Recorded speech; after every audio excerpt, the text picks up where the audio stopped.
Please give an energetic and warm welcome to the one and only Awadh Oja sir.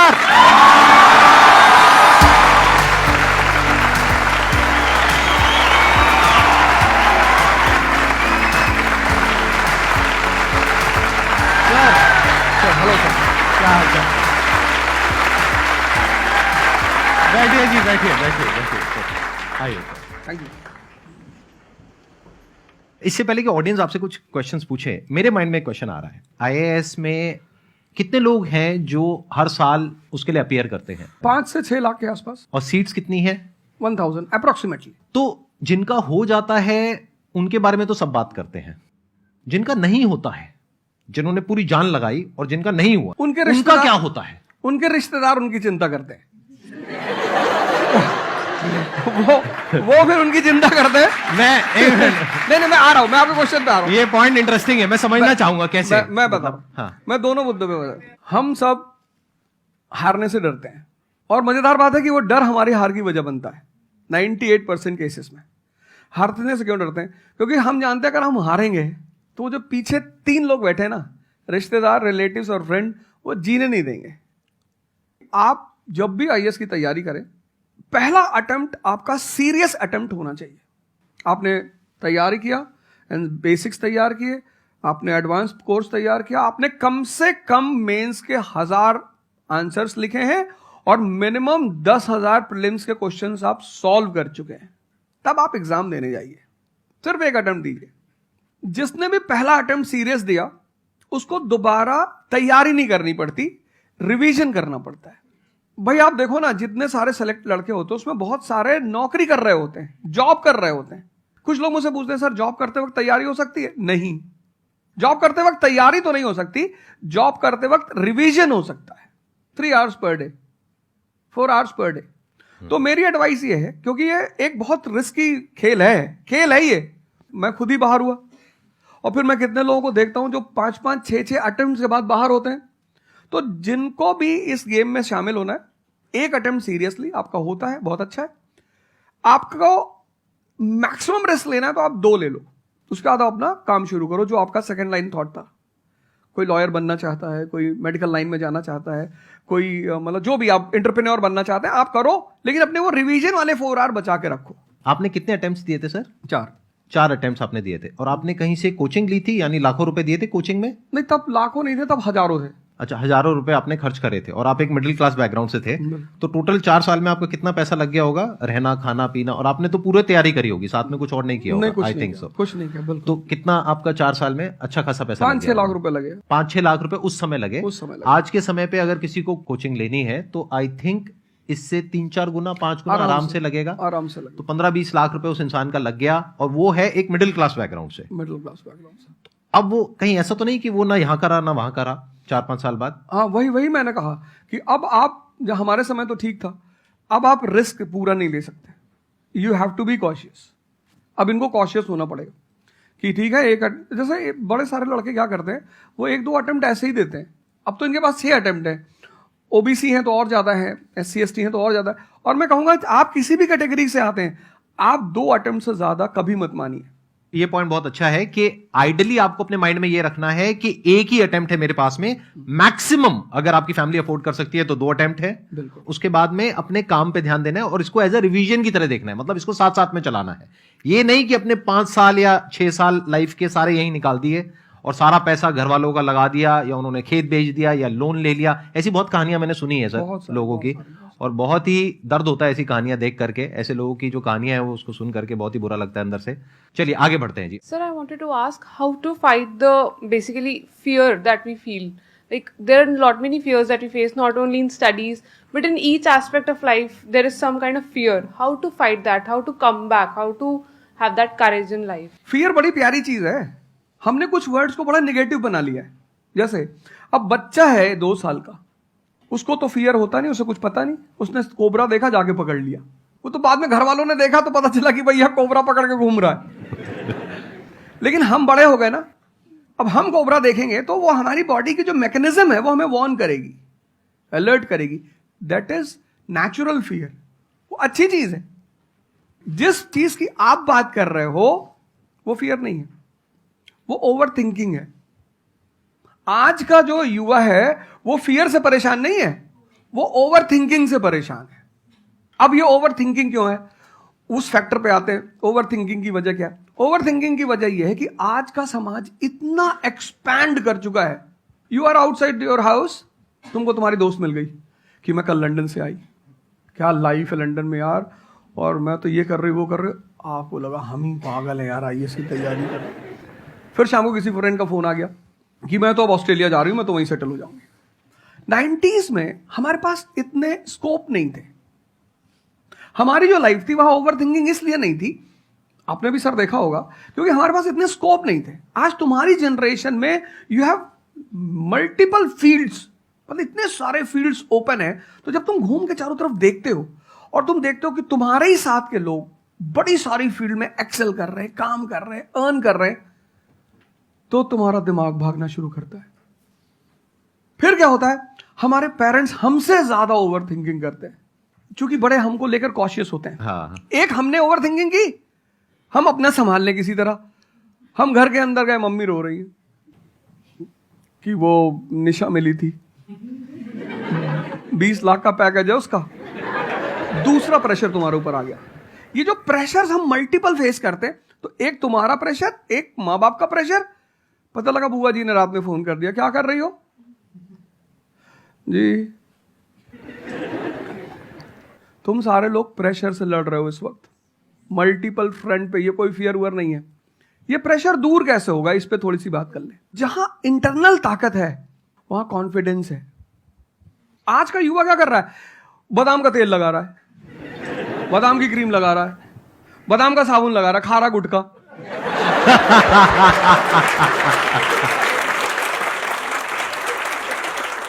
आप लोगों को चूंकि हर तरफ प्रेशर झेलना है, तो प्रेशर झेलने का सबसे अच्छा तरीका होता है इंटरनल पावर। तभी तो मैं जहां भी जाता हूं एक चीज रिपीट करता हूं, योगा करो, ध्यान करो। ध्यान करोगे मन ताकतवर हो जाएगा। सर, आपने जैसे कि अभी बोला कि मेंटल स्टेट के लिए एक्सरसाइज करो, योगा करो। तो पहले तो मैं फिजियोथेरेपिस्ट हूँ, ठीक है। मैं सुबह से मतलब योगा एक्सरसाइज है मेरा डेली रूटीन है, करना भी और कराना भी। उसके बाद भी at the end of the day मैं डिप्रेस हो जाती हूँ। ये नहीं कि मन नहीं लगता, इस चीज़ में ही मन लगता है, फैमिली से भी पूरा मन लगता है, ठीक है। उसके बाद भी end of the day depress हो जाती हूँ। तो उसको डिप्रेशन कैसे कम करी जाए? हम किसके साथ रहते हैं वो बहुत इंपॉर्टेंट है। मेरे एक दोस्त मेरे साथ आ रहे थे आज से करीब 7-8 साल पहले, धौला कुआं से। रात का टाइम था और हम दोनों, मैं गाड़ी चला रहा था, हम इंडिया गेट के सामने से निकले तो उन्होंने मुझसे कहा कि अब हम बुढ़े हो गए हैं। मैंने गाड़ी रोकी, मैंने कहा उतरो। तो उन्होंने कहा कि क्या हुआ? मैंने कहा उतरो, तो उतरो जरा। उतर गए, मैंने दरवाजा बंद करो, चले गए। आज तक मैंने उनसे बात नहीं की। वो उनसे पूछते हैं आज, अब तो खैर बात ही नहीं होती, पर वो बहुत उन्होंने कोशिश की कि अवध क्या हुआ? तुम दिन भर अपने आप को मोटिवेट करती हो, काम करती हो, जब तुम वापस घर में आती हो, अपने समाज में जाती हो, तो सब तुम्हारे मेंटल स्टेटस का थोड़ी है, वो तुम्हारी सारी ऊर्जा को खींच लेते हैं। इसीलिए तो माँ बाप हमारी संगत पे बड़ा ध्यान देते हैं। तुम्हें लगता होगा कि माँ बाप कितने बदमाश हैं, माँ बाप भगवान हैं। उनका एक्सपीरियंस तुम अपने दोस्तों को लेके जाया करो उनके सामने। कोई अल्ट्रासाउंड क्या करेगा जितना माँ बाप करते हैं? कोई स्कैनर क्या करेगा? सही बात है, देख के कोई 2 मिनट फोटो में कैमरा पता क्या चल फोटो खींचेगी, देख के बता देते हैं। बहुत दुष्ट है ये। इसकी आंख के नीचे देखो, यहाँ निशान है, बहुत दुष्ट है ये। और वो लॉजिक भी बड़ी अच्छी सी देते हैं, कोई कुछ भी देते हैं लेकिन बड़ा अच्छा सा लॉजिक देते हैं। तो ये हमारे साथ होता है। इसलिए हमें पहले गुरुकुल भेजा जाता था, और आज की हमारी सोसाइटी इसको सिर्फ नेगेटिव दिखाई पड़ रहा है। मैं अभी अब घर गया था, हमसे लोग कह रहे भैया 24 का चुनाव लड़ोगे? मैंने कहा यार पॉलिटिकल पार्टियां कह रही कि तुम सीधे प्रधानमंत्री बन जाओ। अननेसेसरी परेशान किए हुए, अननेसेसरी दूसरों से मत। और ये एक जगह का नहीं है, ये यूनिवर्सल हो चुका है। तुमने कह दिया कि मैं आईएएस की तैयारी कर रही हूं, अरे नहीं होता किसी का। तिवारी जी की लड़की दी थी, 2 साल बाद पागल हो गई। तुम इतने डिप्रेस समाज में रह रहे हो। वो तो महेश्वरी जी जैसे लोग हैं जिन्होंने बहुत लोगों को जिंदा कर रखा है।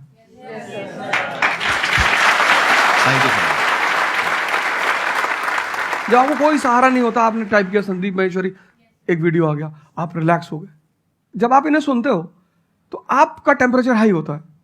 तो एक ही आदमी को आप सुनते हो ना जिससे टेम्परेचर हाई हुआ, हमको सुन लिया कुछ ज्यादा ही हाई हो गया। लेकिन 2 लोगों को छोड़ दो, 3 लोगों को छोड़ दो, 4 लोगों को, ऐसे 10-12 लोग हिंदुस्तान में है, पॉपुलेशन 1 बिलियन 50 करोड़। तो तुम 10 लोगों को सुनो और बाकी जो तुम्हारे साथ 500 जुड़े हैं वो तुम्हें तो नीचे ही ले जा रहे हैं। इससे बचो, अपनी सर्कल को थोड़ा सा रिजर्व करो।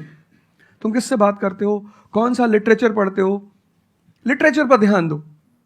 जैसे मैं रश्मिरथ पढ़ता रहता हूं, खाली हुआ, प्रसादों के कनकाब शिखर होते कबूतरों के ही घर।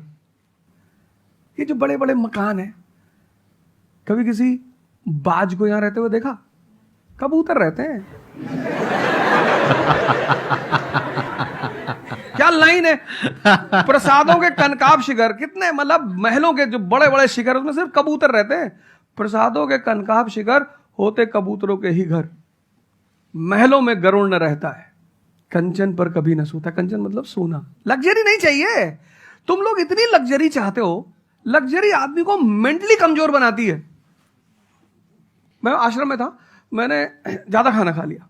मेरा एक नियम है, नो एक्सरसाइज नो फूड। मतलब अगर मैं एक्सरसाइज नहीं करूंगा तो मैं खाना नहीं खाऊंगा।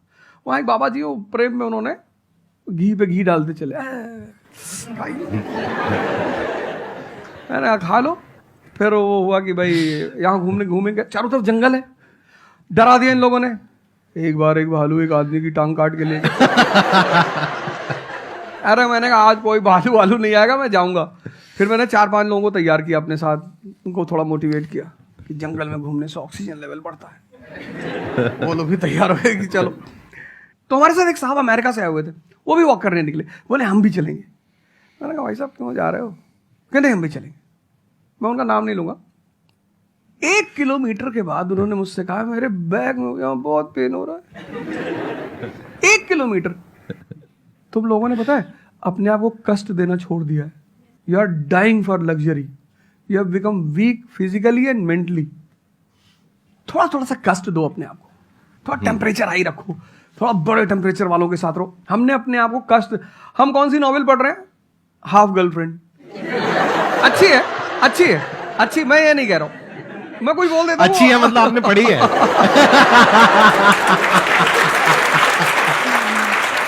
नहीं फिर कोई पकड़ निकाल लेगा, कोई वो क्लिपिंग निकाल लेगा, ओ गाली दे रहे थे। नहीं, आपने बहुत सारी गलतियां कर दी, आपकी जनरेशन ने अपने को कष्ट देना छोड़ दिया। हाँ। आप पढ़िए बड़े बड़े लोगों, अंबेडकर को पढ़ो, उनका जीवन संघर्षों का, प्रभु राम का जीवन पढ़ो। ये सब संघर्ष, ये सब लोग हैं जिन्होंने जीवन में लड़ाइयां लड़ी हैं। आपने उनको साइडलाइन कर दिया। आप राणा प्रताप के बारे में कुछ जानते ही नहीं हो, आपको वो पोएम याद ही नहीं है, खूब लड़ी मर्दानी वो तो झांसी वाली रानी थी। आपको तो एक चीज बता दी, twinkle twinkle how I wonder. आप वंडर किए जा रहे हो पूरी जिंदगी में। आपने कहा कि पूरे दिन मैं अपना काम करती हूँ, दैट इज फिजियोथेरेपी जो आप करते हैं, और शाम तक आते आते आपको थोड़ा सा डिप्रेस फील होता है, थोड़ा सा डाउन फील होता है, तो उसके पीछे क्या रीजन है आप बताइए। जैसे कि मैं बाकी पेशेंट देखती हूँ पूरा दिन में, हाँ। बट जब मैं घर पे आती हूँ तो मैं अपने मम्मी पापा को देखती हूँ। ठीक है। जो मैं उनको कहती हूँ कि आपको ये एक्सरसाइज करनी है, ये करना है, आपके लिए ये ज़रूरी है, वो ये नहीं करते। तो फिर वो मुझे डिप्रेस होता है कि मैं जब सबको सही करती हूँ और मैं अपने घर में ही सही नहीं कर पा रही।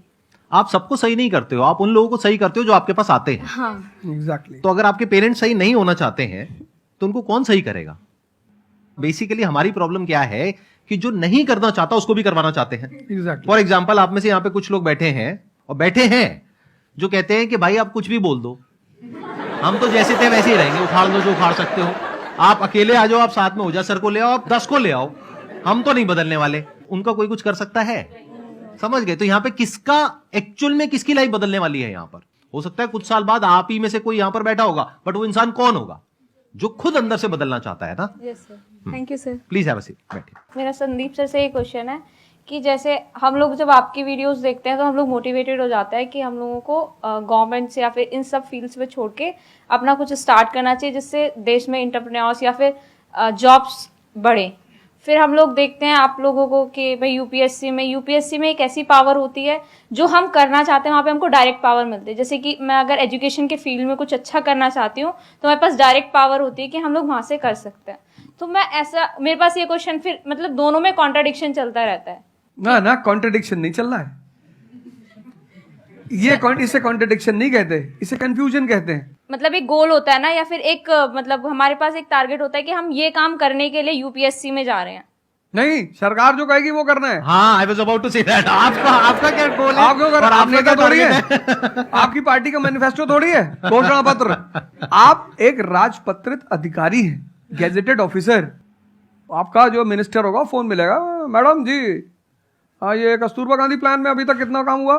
जी sir, I give the review in the evening sir. Okay, thank you. ठीक है मैडम, बाय, खत्म। सो आपका कहने का मतलब है कि जो सिविल सर्वेंट बनते हैं या आईएएस ऑफिसर बनते हैं उनके पास कोई पावर नहीं होती? पावर होती है जब तक जनता अपनी पावर नहीं समझती। आज की डेट में इस देश में पावरफुल कौन है? जनता। We the people of India solemnly resolve. Yes sir. ये जनता बेचारी पावर जानती है तो डीएम का ऑफिस में चले जाते हैं, हुजूर। इसको बेचारे को पता है, नेता देखा, मेंबर ऑफ पार्लियामेंट देखा, पैर छू लिए, तेरे फूफा है? नहीं भैया नहीं भैया, सांसद जी हैं। सांसद जी हैं तो क्यों पैर छू रहा है? तो पावर इस असलियत में इस देश की जनता के पास है। चूंकि वो जानती नहीं है इसलिए तुमको इनके पास इनको काम करने का अधिकार है। ये है the right to work, the right to implement. लेकिन चूंकि जनता अपने अधिकार को नहीं जानती तो तुम्हें दूर से दिखाई पड़ता है कि यार आप बेटा कंफ्यूजन से बाहर आओ, ठीक है? और ग्लैमर मत देखो। आप बेसिकली पावर नहीं देख रहे हो, आप ग्लैमर देख रहे हो। आपको जो करना है उसको डिसाइड कर लो आप, और उस रास्ते पे आगे बढ़ो कि आप कल किसी भी फील्ड के मुकेश अंबानी बन जाओ, अडानी बन जाओ, वॉरेन बफेट बन जाओ, बिल गेट्स बन जाओ। इस रास्ते पे जाओ। Thank you sir. मैं यहाँ पे थोड़ा सा ऐड करता हूं कि जो आपने बोला ना कि ये कॉन्ट्रडिक्शन है, सबसे पहले तो जो सर ने बोला कि ये कोई कॉन्ट्रडिक्शन नहीं है, ये कंफ्यूजन है, बिल्कुल सही बात है। अब कंफ्यूजन क्या है, उसकी जड़ क्या है? आप क्या कर रहे हो? आप बस हम लोगों की बातें सुन रहे हो। यहां से मैंने कुछ बोला, इन्होंने कुछ बोला, दोनों अलग अलग स्टैंड पॉइंट है। मतलब इस दुनिया में आर्ट्स भी है, साइंस भी है, कॉमर्स भी है। अब आप कहोगे अब तीनों में कॉन्ट्रडिक्शन है। अरे कॉन्ट्रडिक्शन नहीं है, अलग अलग लोगों के लिए अलग अलग स्ट्रीम्स है। डिपेंड्स अपॉन कि आपकी प्रेफरेंस क्या है, आपकी प्रायोरिटीज क्या है। तो आपको तीन चीजें देखनी पड़ेंगी, एक अपना पास्ट, अपना प्रेजेंट और अपना फ्यूचर। कि पास्ट में आपने कैसा परफॉर्म किया है। अगर आप पढ़ाई में बहुत अच्छे रहे हो तो आपको क्लियर नजर आएगा कि अच्छा मुझे पढ़ाई से रिलेटेड कुछ करना है, तो वहां से रास्ता क्लियर हो जाता है। बट अगर आपके दिमाग में 24 घंटे बिजनेस आइडियाज घूमते रहते हैं, जहां भी जाते हो वहां पे गोलगप्पे खा रहे होते हो, आपके दिमाग में चल रहा होता है अबे इतने पैसे ले लिए, उसमें से इतने का गोलगप्पा, इतने का पानी है, पानी तो इतना फ्री होता है, मेरे से लिया 20 रुपए, ये तो 5 रुपए का काम है, तो 15 रुपए इसके पास में गए, कितने लोगों ने एक दिन में खा लिए, इतने पैसे कमा लिए, व्हाटएवर। अगर इस तरह का आपका माइंडसेट है तो वहां पे एंटरप्रेन्योरशिप, स्टार्टअप, इन सब चीजों का बेनिफिट है। तो हर रास्ता हर एक के लिए नहीं होता है। तो ये आपको कैसे समझ आएगा? अपने पास्ट को देख करके। दूसरा, अपने प्रेजेंट को देखो कि आपके पास में क्या रिसोर्सेज हैं। सोचने से क्या होता है, आपको ये भी तो देखना पड़ेगा आपके पास में क्या रिसोर्सेज हैं। उसके बेस पर आप सोच सकते हो ना। कल को आप कहो कि मैं एक ऐसी एक टेलीकॉम कंपनी लॉन्च करूंगी जो कि जियो को कंपटीशन देगी, ठीक है, सोच लो। कुछ नहीं होगा। क्या है पीछे, बैकग्राउंड क्या है, आपके पास में क्या रिसोर्सेज हैं, how are you going to compete. तो आप फालतू में कुछ भी सोच रहे हो ना। तो यहां पे कॉन्ट्रडिक्शन क्या है, कंफ्यूजन क्या है? कुछ भी नहीं। तो जब आपके रिसोर्सेज ही आपको अलाउ नहीं कर रहे वो करने के लिए, तो सोच क्यों रहे हो? तीसरा, फ्यूचर में आप अपने लिए कैसी लाइफ चाहते हो। जैसे सर ने कहा कि पावर नहीं मिलती है वहां पे सर्व करना होता है। इस गलतफहमी से बाहर आ जाओ कि वहां पे पावर मिल जाएगी। पावर तो पूरी की पूरी एक हिरार्की है, जिस हिरार्की में टॉप पर पब्लिक बैठी है एक्चुअल में, वो हमें पता ही नहीं है। हमारे हाथ में पावर है, किसको वोट करना है, किसको पावर में लेकर के आना है। फिर उनकी पावर के अकॉर्डिंग आगे पावर का डिस्ट्रीब्यूशन होता है, पॉलिसीज का डिस्ट्रीब्यूशन होता है, फिर उसको इंप्लीमेंट करना होता है। तो आपको देखना है कि आपको एग्जैक्टली लाइफ में चाहिए क्या है। कि अगर आपका माइंड है बहुत ज्यादा क्रिएटिव, कि आपको हमेशा दिमाग में आइडियाज घूमते रहते हैं कि कुछ अजीब करना है, कुछ अलग करना है, ये करना है, वो करना है, तो फिर वो रास्ता आपके लिए नहीं है। क्योंकि वहां पे आपके पास में पावर नहीं है, रिस्पॉन्सिबिलिटी है। But once you go in the entrepreneurship space, वहां पे रिस्पॉन्सिबिलिटी नहीं है, वहां पे पावर है, पावर टू क्रिएट। अब आपको देखना है कि एट द एज ऑफ 42, 48 आप किसके जैसा बनना चाहते हो। अगर एक टीचर बनना चाहते हो तो ये रास्ता है। उसके अलावा जिन्होंने यूपीएससी को क्रैक किया है उन लोगों को आप लाइफस्टाइल देख सकते हो। वैसे बनना चाहते हो, बहुत बढ़िया। मेरे जैसा बनना चाहते हो, बहुत बढ़िया। किसी और के जैसा बनना चाहते हो, बहुत बढ़िया। बट किस बेस पर? अपनी पर्सनालिटी को देखो ना, क्या लाइन हो रहा है। सर एक्चुअली आपका सेशन देख के मैं पब्लिक स्पीकिंग सीख रहा हूँ, तो कॉन्फिडेंस बढ़ाने के लिए जो आसपास के स्कूल है ना, स्कूल क्लासेस जो है उनके पास मैं जाता हूँ बच्चों को थोड़ा सा ये करने के लिए। तो मैं जाके वहाँ पे रश्मि रथवी सुनाता हूँ, मेरे को आती है थोड़ी थोड़ी, तो मैं वो सुनाता हूँ। छत्रपति शिवाजी महाराज के बारे में सुनाता हूँ। तो उन बच्चों का मैंने थोड़ा नोटिस किया, तो वो क्या कह रहे थे मुझे कि सर जो टीचर है अभी जो सिखा रहे वो बस सब्जेक्ट के बारे में बताते हैं और बोरिंग तरीके से सिखाते हैं, ना कोई एक्स्ट्रा कुछ एक्टिविटी नहीं करवाते, कुछ नहीं करवाते। और जब ऐसा कोई एडिशनल गेस्ट आता है जो कुछ एडिशनल सिखाता है, तो उनका माइंडसेट थोड़ा चेंज होता है कि सामने वाले टीचर से भी वो वही एक्सपेक्ट करते हैं। तो मुझे कभी कभी लगने लगा है कि मैं जाके गलत कर रहा हूँ, या वो टीचर का, वो स्टूडेंट का देखने का नजरिया बदल रहा है, तो वो वही से वो एक्सपेक्ट कर रहा है और उनका मन वहीं पे नहीं लग रहा है वो सब्जेक्ट में। तो अभी मैं क्या काम करने के दो तरीके हैं। एक, आपको काम करना ही है, कोई ऑप्शन नहीं है। एक है आप किसी भी कीमत पे काम करना चाहते हो। जैसे मैं किसी भी कीमत पर पढ़ाना चाहता ही हूं। इसने मुझे इज्जत दिया, सम्मान दिया, प्रेम दिया। मैं एक शादी में गया था 2 दिन पहले, लोग दूल्हे उल्हे को छोड़ के मेरे पास आ गए। दूसरा बेचारा फ्रस्ट्रेशन में आ गया कि यार हमसे मैसेज किया, तुम यहां से चले जाओ। मतलब उनके भाई ने मुझे मैसेज किया, बड़े भाई ने कहा, यार तुम यहां से जाओ, शादी नहीं हो रही है। मतलब वो द्वार 4 वगैरह सारा प्रोग्राम था, वो सब बाहर हो जाओ सर। तो हमारा जो देश का शिक्षक है उसके मन में कोई मोटिवेशन नहीं है कि वो क्यों पढ़ाए। जैसे हमारे घर मामा आए, हमारे उनके आने पे हम बड़े खुश होते थे कि मामा आए। क्यों? क्योंकि हमें पता था कि जब जाएंगे तो पैसा देके जाएंगे। इस देश के शिक्षक को, सरकार को कुछ ऐसा करना चाहिए कि उसके मन में एक मोटिवेशन हो कि 6 बजे का स्कूल है, वो सुबह 4 बजे पहुंच जाए। कुछ ना करे इस देश की सरकार, सिर्फ उनको वीआईपी का दर्जा दे दे। फिर आप देखना, पैसा तो कौन नहीं कमा रहा है, शिक्षक सम्मान चाहता है। तो मैं अपने टीचरों से पुराने मिलता हूं, तो जैसे कहीं मिल गए वो सड़क पे, मैं खड़ा हो गया, रोक दिया सब, हाँ सर, पैर चले, तुरंत ऐसे सीना उन्हें चौड़ा कर लेते हैं कि हमारा बच्चा है जी। शिक्षक एक दुनिया की ऐसी लॉबी है जिसको सम्मान चाहिए। आप लोग कहीं भी अपने पुराने टीचरों को मिला करो, ठीक है, हो सकता है उन्होंने आपको कभी मारा हो, डांटा हो, कुछ बोला हो, लेकिन अब आप उनको थोड़ा सम्मान दे दिया करो, उससे बड़ा उन्हें फील होगा। हमारे देश के शिक्षकों के पास इनर मोटिवेशन की कमी है। कुछ लोग हैं जो इंडिविजुअल मोटिवेटेड रहते हैं, वो करते हैं कई सारे टीचर, लेकिन वो इंडिविजुअल। कुछ लोग होते हैं ना जिनको अपने धर्म का एहसास होता है, उनके लिए वो ड्यूटी नहीं होती, वो धर्म है उनका। तो वो तो जैसे भाई आप जाके आप धर्म के रूप में कर रहे हैं, हाँ। 2-4 टीचर और भी कर रहे हैं, 10 टीचर और भी कर रहे हैं, लेकिन सरकार को, टीचरों को कुछ तो ऐसा करना चाहिए कि उन्हें फील हो कि नहीं यार, ये हमारा देश है, ये हमारे बच्चे हैं, हमें इनको बनाना है और ऊपर उठाना है। तो अगर सरकार कुछ ऐसा कर देगी ना, सेल्फ मोटिवेशन दे देगी, अरे फिर तुम देखना इस देश के टीचरों को। सर, इसमें आपसे बात करते करते ना मेरे माइंड में एक सॉल्यूशन आ रहा है, क्योंकि एज एन एंटरप्रेन्योर मेरे माइंड में सिस्टम्स एंड प्रोसेसेस घूमते हैं। मतलब मेरे माइंड में ये घूमता है कि कैसे एक प्रॉब्लम है उसको सिस्टम में कन्वर्ट कर दिया जाए, जो कि वो काम अपने आप हो जाए। क्योंकि ऐसे बहुत ही कम टीचर्स होंगे जो अंदर से मोटिवेटेड होंगे। तो ये थ्योरेटिकली तो बड़ा अच्छा लग रहा है सुनने में, बट हजारों में कोई एक आध होगा। बिल्कुल बिल्कुल। तो अब मेरा स्टैंड पॉइंट क्या है कि क्या हो अगर जैसे हम ई-कॉमर्स वेबसाइट्स पे जाते हैं, वहां पे प्रोडक्ट के रिव्यूज होते हैं। रिव्यू कौन देता है? जो कस्टमर है। तो टीचर का रिव्यू कौन दे सकता है? जो बाहर बैठा है उस कमरे से वो, या जो कमरे के अंदर बैठे हैं? तो अगर कुछ ऐसा सिस्टम हो जाए, एक ऐसा प्लेटफॉर्म बन जाए गवर्नमेंट का, जहां पे सारे टीचर्स लिस्टेड हो और based upon the number of reviews and the quality of reviews उनको रिवॉर्ड दिया जाए अच्छा automatically.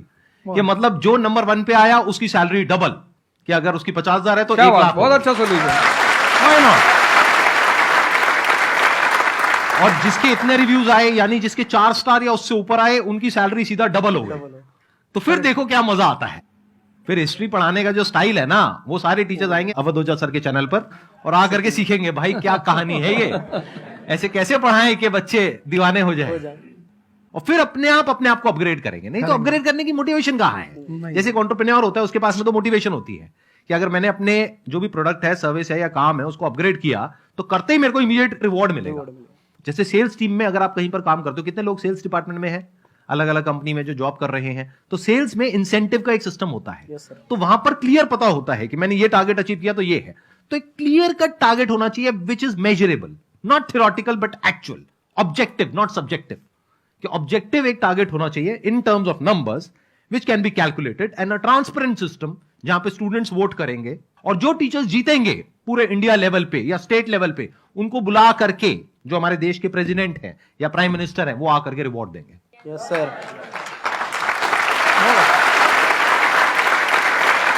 Thank you so much sir आने के लिए यहाँ पर, दिल से धन्यवाद, मुझे बड़ा अच्छा लगा आपसे बात मुझे करके। बहुत अच्छा लगा यहाँ आके।